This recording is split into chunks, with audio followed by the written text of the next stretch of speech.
In the field of graph theory, a graph is a diagram that represents the relationship between objects. Now, a graph consists of two components. The first is vertices. So these are the points in a graph, or sometimes these are referred to as nodes. But for the sake of this video and all future videos, I'll be using the term vertices.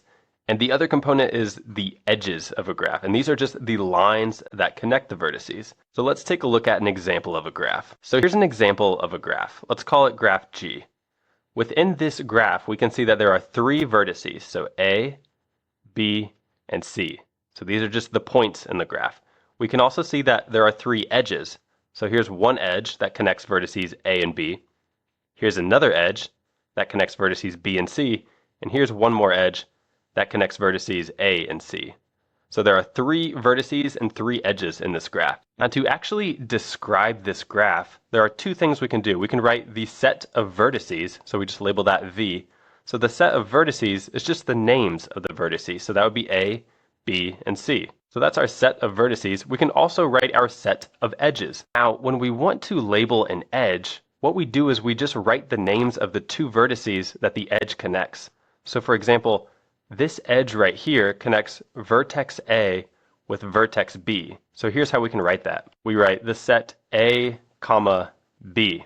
And this is known as an unordered set, so it doesn't matter which order you write the two vertices in. So instead, you could write B, comma, A. It means the same thing. So an edge written like this just describes the two vertices that the edge connects. And then we can use similar notation to write the other two edges in this graph. So we have written our set of vertices and our set of edges. The last step is when we describe a graph, so graph G, the way that we describe it is by writing first the set of vertices and then the set of the edges, like this. So here's what that would look like for this particular graph. So this is how we can describe our graph G. We just write the set of vertices followed by the set of edges.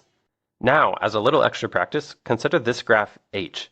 Pause the video and see if you can write out the set of vertices and the set of edges.